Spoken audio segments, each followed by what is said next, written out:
their rules. You can never do that because they have resources that will just blow you away completely, blow you out of the water.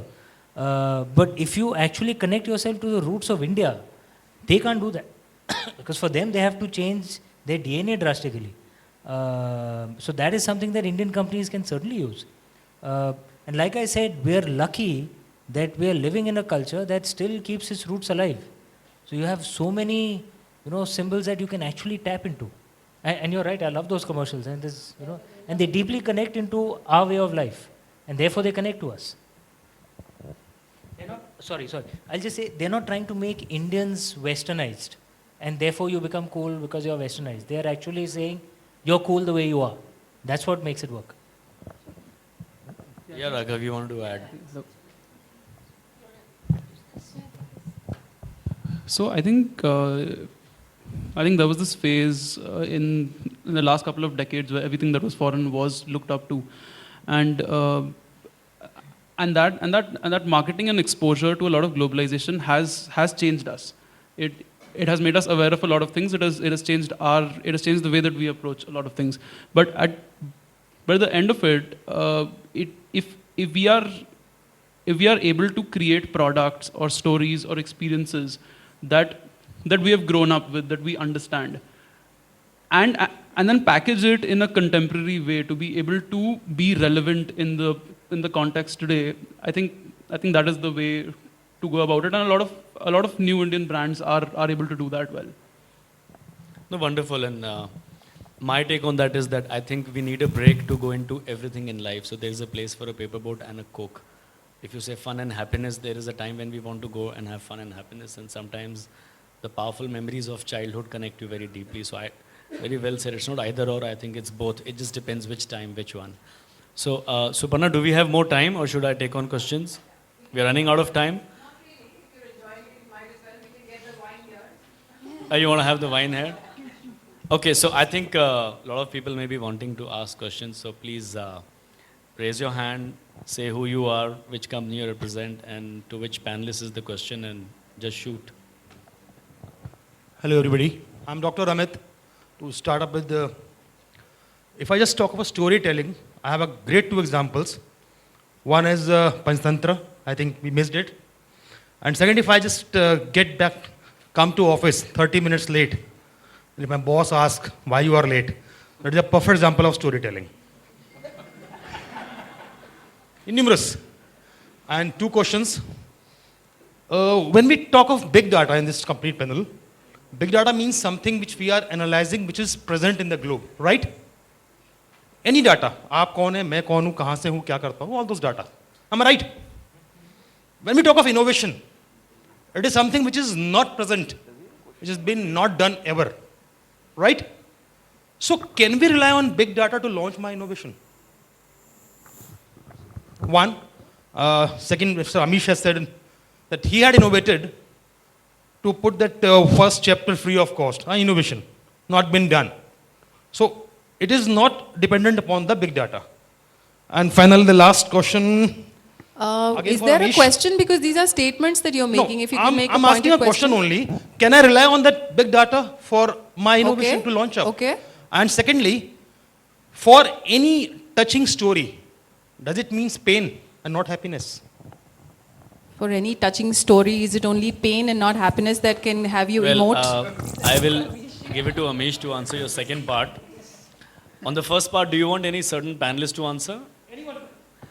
Well, so I'll give you my take, and marketeers always have their own take, and all of them can disagree with me. My take is that for innovation, to make something new, yes, you cannot rely on data, because what's not been done before, data may not give you that answer. But to do business, you need both the art and the science, the left brain and the right brain. Probably that is why we have both. There must be a logic, that itself is science, that why do we have a left and a right brain. I think even if you have a product, even if you have a good product, or you have an emotional story, but to sell it, to reach the audience, you need data to know who's your audience, how to sell it, what is the age group. So I think to do current business, you need both art and science and data and the right brain, the emotion. But I think if you want to do innovation, I think you should go by data, but I think it's more about gut instincts or consumer insight. I would rely more on that. But then, Amish, what's your take? I'd agree. You need a mix of both. You can't say just ignore data completely. You need a mix of both, of data and instinct. Uh, you can't say that just try anything. If it works, great, because there's a cost to trying things as well. In terms of stories, I think it's a strange thing because many of us, we of course want to be happy and we want peace in our soul, and actually that's how I try to live my life. But if you actually look at stories that have lasted centuries, because that's the true quality of whether the story is good or bad. What critics say or what readers say at this point in time, frankly, it's more the mood of the moment. If a story has lasted 50 years, 100 years, 200 years, then okay, it really connected deeply somewhere. There are some happy stories which have lasted for long, Jane Austen books, for example. But on average, more of the books, more the stories that have truly lasted, tend to have pain in them. Why is it? I don't know. Why do humans seek pain from stories, and those kind of stories last? I think that's something for psychologists to think about. But you will notice a majority of the stories that have actually lasted for centuries and centuries tend to have pain in them, both in India and abroad. I don't know why that is. Devendra, if I may, I'd love to ask a question to Amish, which actually might be useful for a lot of people here also. So, in your view, what is the story of a brand? If you look at a brand like Cash Crow, you look at Chayos, you look at Policy Bazaar, I mean, we are trying to do all our campaigns to educate people about how they can get cash back, how they can save money. What is the story? Is it that my logo, my tagline, my hashtag, the video campaigns we do, they should all have a connection? Because I think a lot of the marketers, a lot of us don't actually know what it means to have a story for a brand. We interchange it to mean a theme, a remarketing campaign, it's basically a campaign. But I think there's a difference between a story and a campaign. And what is that difference? And how do you advise brands to have a story? I think there are two things. There was a line that I quoted, if I'm not sure who said this.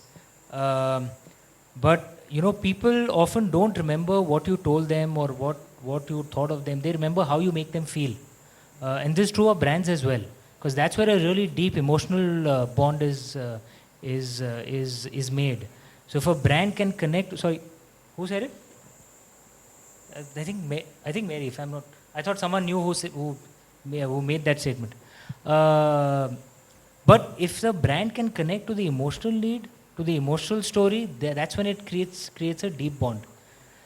And ideally, if a brand can be connected to the zeitgeist of the mood of the times, like the mood of the time in India today, is it can almost be summarized as kind of like our time is coming back. Yeah. This is the mood of many. I won't say all, but many.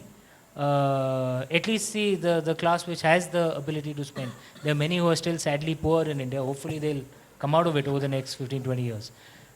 But if the brand can connect to that mood, then you've connected to a deep emotional feeling at this point of time. What does this story translate into for various people? It's a different matter. Like a guy can just get a feel that I'm so smart, I got a good deal. Okay? So the thing isn't that you helped him, that he figured it out and you were a kind of a partner in it. It's not that you made it for him. Right. So if you can connect to this mood of the times, the zeitgeist, that our time is coming back, we're going to rock again, then perhaps the brand can connect deeper. Thank you. Just to add to the points that were made regarding the question, it was a very, very generic statement on whether big data helps. Like they said, there's no single answer. Big data on its own cannot help. You need to be clear on how you're going to use the data. What are you going to use it for? And sometimes it's not necessarily big data. It's small pieces of data which give you valuable insights, which get you to think. And then how do you think as a business owner or a marketer, and then how do you use that data is what's important. And sometimes my philosophical take on that is that sometimes we can overrate innovation. Innovation also is a very relative term. If you look at Indian e-commerce, for example, you could say that nothing is innovative there. It's all getting the best practices copied from the world. You could also say that there is a lot of innovation. Of course, the idea has come, but there's a lot of innovation. So, for example, this whole cash on delivery was an innovation. What Ola was doing on pay by cash was an innovation, or whether it was an adaptation of the innovation. So sometimes it's not necessarily the innovation that's required. How do you use data or use a local market condition to adapt that innovation which might do the trick for you? Yeah, any question? Subarna, last one or? Yes, we can take one last One question. last, And okay. we've got Papa CJ in the house. You want to ask a question to who? Yes, please. I have a question for Amish. Hi, Amish. Two parts. Was a For- long time, buddy. I know. Ages. I'll answer it only if you You've tell me a written a joke couple of right now. bestsellers since then. So, two questions. Firstly, how do you get from an idea to a complete book? Do you have the ending in mind and you write towards that? Do you have a beginning and you sort of work from there, or do you have the story structure in place and then you sort of work towards that? That's question one. And the second question is, different people have different story structures. So, for example, Pixar does something. Then, do you have a particular structure that you work with, or are there certain elements that you require in your story, which need to be there in every book or in every story? Good question. Normally, before my first book is released of any series, the ending is normally there in my mind, right down to the last line. So even in the Shiva trilogy, before Immortals of Melu was released, the last line of Oth of the Vajiputras was there in my mind. The journey to that ending was not altogether clear. I had the broad story, but I kind of discover the story while writing, as much as a reader discovers it while reading. So sometimes even I would get surprised, कि अरे साला ये कैसे हो गया? ये कैसे हो गया? So, but that to me is the joy of writing, because I end up discovering it. If the artist is not excited about it, then there's no way the audience will be. So that's the first step, and it's a way how you would perform your shows as well. If you don't get a buzz, listening to that material, it's not going to work for the audience as well. So at least that's the way it works for me. In terms of storytelling structure, there are various routes possible. There is a style of storytelling where they actually have kind of a standard 3-act structure, and they try and work according to that. I'm not deriding that style, that's a separate style, but I don't try and work in that style. I kind of go instinctively, and I just let the story and the characters guide me. There are various ways of working, and this is the way that works for me. You should do what works for you. That's the way I see it. But if you looked at, say, your last 3 books, do you think you would find that there were a few elements that were there in all of them in terms of? There are things which appeal to me. There are things which are important for me. So, for example, issues that I feel strongly about, somehow they kind of weave themselves into the story. So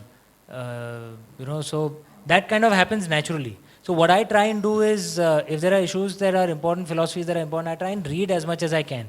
It's not necessarily that everything that I read will come in there.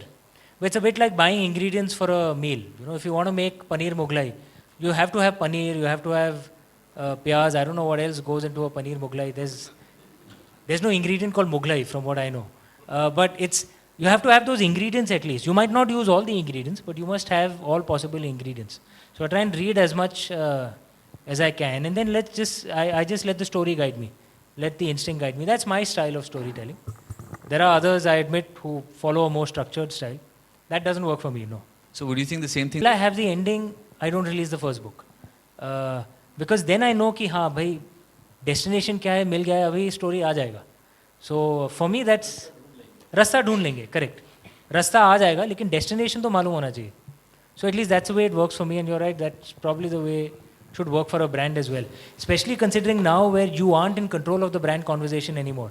Because of social media, unlike in the old days where it was a sermon from the mount and the audience just absorbed the message, today the conversation can go anywhere, yeah, because God knows what the audience will say on social media. And that becomes a part of your brand conversation. So you have to have the ending clear in your mind, but the tactics can keep changing because something new has emerged. But as long as your ending is clear, you can keep guiding the conversation in that direction. Thank you. And for those of you who don't know, I think Papa CJ tells a brilliant story through Naked, right? I've had the privilege to hear that, of course. And if you allow, should we wrap up this Oh yeah, particular absolutely, panel? absolutely, Yeah? Suparna. I'll just end with the line with Papa CJ and Amish said, that their job is tougher. Even Google Map doesn't help them rasta dhundna. And on a negative way, like, अब तो रास्ता भी नहीं ढूंढना पड़ता, सब बना बनाया मिल जाता है, which is Suparna, can you also just clarify that Naked is the name of my show, it's not this? Where you do get naked, right? All right.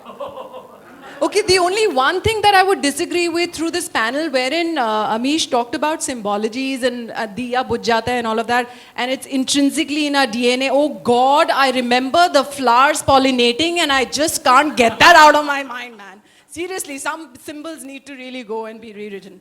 But thank you all so much for sharing your thoughts. Experiments versus listening, big data versus gut feel, balance of the right brain versus the left brain. Lots of points that were touched upon. Thank you all for taking the time. I'd like to call on stage Mr. Anoop Matthew, Chief General Manager, Lifestyle DB Group, to please come up on stage and offer a token of appreciation on behalf of CMO League and the Exchange for Media Group for this esteemed panel to have taken the time for being here. Back with a loud round of applause, please. Thank you. On behalf of Dainik Bhaskar Group and all my esteemed friends and colleagues here, I think we need to take a moment to thank all our colleagues here. I think it's been an honor listening to Amish and the entire panel. I think all of us had a